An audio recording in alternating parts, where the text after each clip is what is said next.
This is the Retirement Key Podcast with Ryan Oliver, certified financial planner of Abish Financial Services.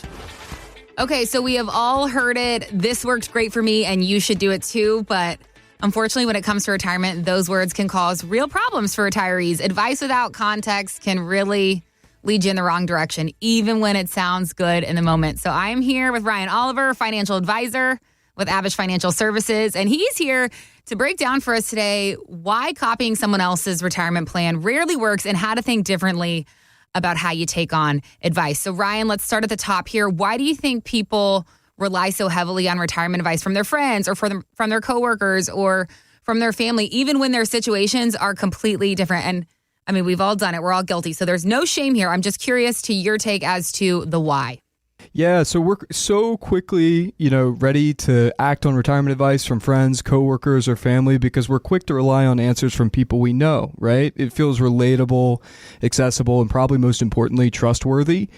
And we also tend to value advice when it feels like it comes from real world experience as opposed to generalized rules of thumb, maybe something you just read on the internet or other places on social media nowadays. That could be advice that, from people who haven't taken the time to really know you personally. So the issue with the unstated assumptions that we make around financial advice from these people, these assumptions that say, this advice worked for them, so it'll likely work for me, is the fact that all of the people that you described, friends, family, even coworkers, can be in really different financial situations, and retirement decisions are so heavily personal. So what's the biggest problem you think with one-size-fits-all retirement advice?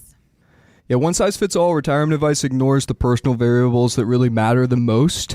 It's true that there's guiding principles that can make for a good retirement plan, but if you're operating only on rules of thumb, there's probably considerations that are being missed, and they can have really big impacts, such as your tax situation, your specific income needs, and what your withdrawal needs are, and then your portfolio structure and your tolerance for risk, which can be heavily personal. Longevity expectations in your family is another one, and the examples go on and on. The result is advice, when we're following these rules of thumb that could be technically correct, but it could be completely wrong for the individual and can lead to financial mistakes. I'm curious what some of the biggest or most common pieces of friend advice or neighbor advice or family advice that you hear from clients that sound smart but can actually be pretty dangerous.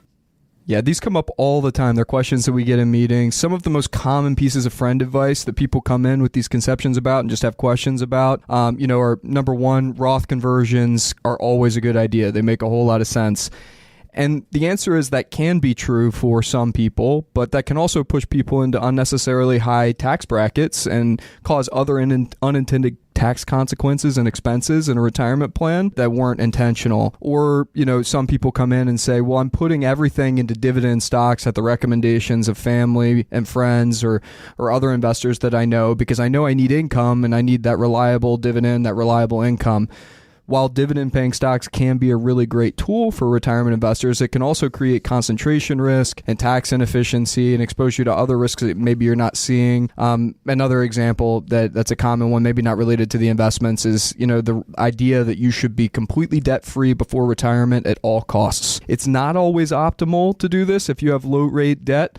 It's a heavily personal decision, and if liquidity is being sacrificed, meaning you're taking dollars and you're putting it toward debt, you should really have a conversation with somebody that knows your entire situation before you make that move and then jump into retirement. What about you'll be in a lower tax bracket in retirement? I think that's a good one too. Yeah. Being Classic. in a lower tax bracket. That is another one. And that's another one that leads to the Roth conversion conversation. Not everyone will be in a lower tax bracket. You'll naturally, what we see oftentimes is that naturally people over the course of their careers have lifestyle creep, which is good. You want to live it up and enjoy your retirement and do the things you want to do, but they find that by the time they take the distributions that they need from the portfolio and factor in Social Security income from their investments or pensions, that they're in just as high of a tax bracket as they were when they started, during retirement. So that's another one that you would want to run by, somebody that knows your personal situation. If you're hearing all this outside noise, you're hearing from your friend, your family, your neighbor, your coworker on what worked so great for them, how can acting on someone else's success story kind of quietly derail your own retirement plan? How can that throw you off course?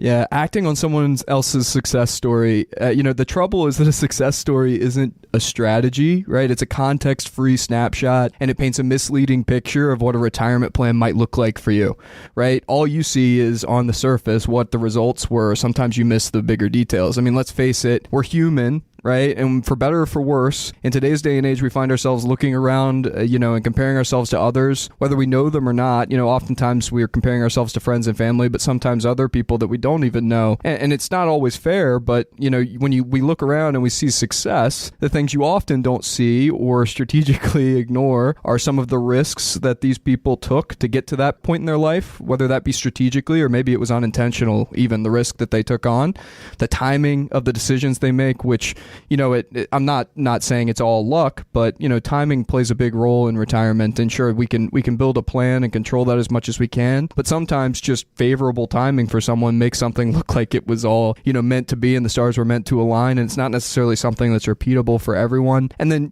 less related to luck, even the opposite. One thing that we miss when we're acting on someone else's success story when they're at the end, oftentimes we do this when we some people will relate to this when you run a race or a marathon. You forget all the disciplined long process that you followed in preparation for that, whether it be years and years of savings, years and years of good investment decisions, and all you remember is the end result, right? That's what gets people to sign up for that next race is, oh my gosh, this was my time. I succeeded. I did good. I think I could improve, right? And so you're telling the story. You say, I ran, this race in this amount of time, but then what gets lost is all of the process that you followed on the way there. So, copying someone is not necessarily repeatable all the time unless you have all the context, and it's probably not going to lead, copying someone who has had financial success may not lead to immediate catastrophic failure.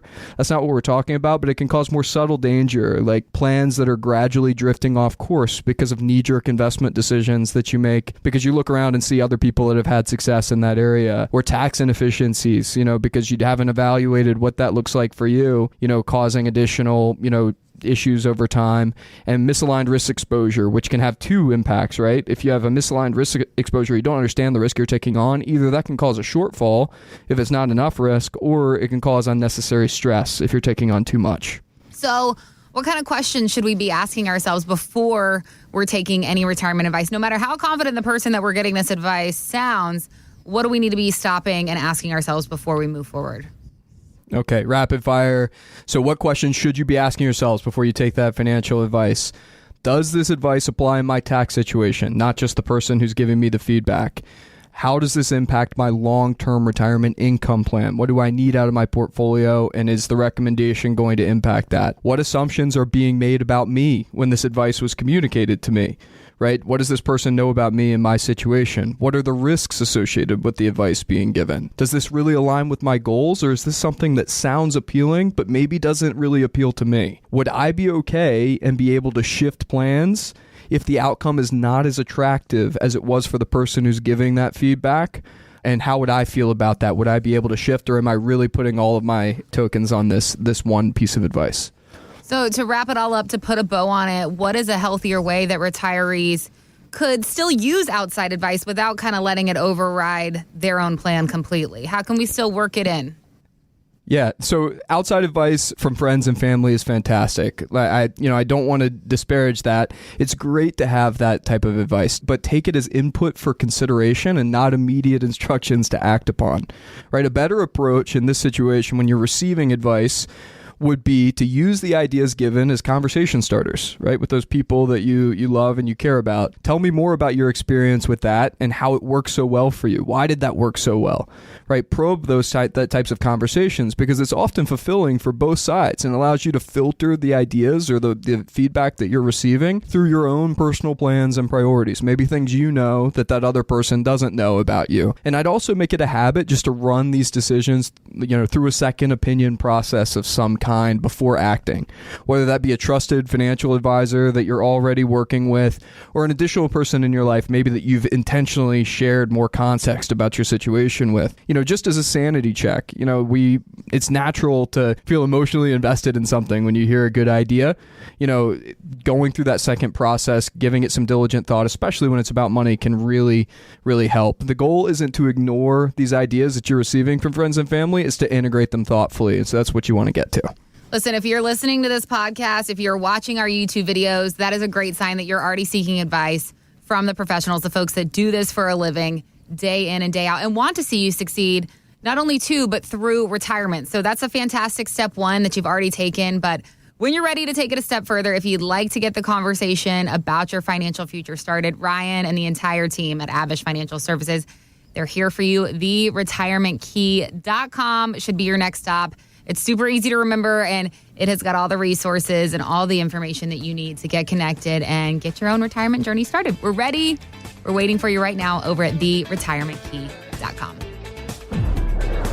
Thanks for listening to the Retirement Key Podcast. To learn more about Abish Financial Services, visit TheRetirementKey.com.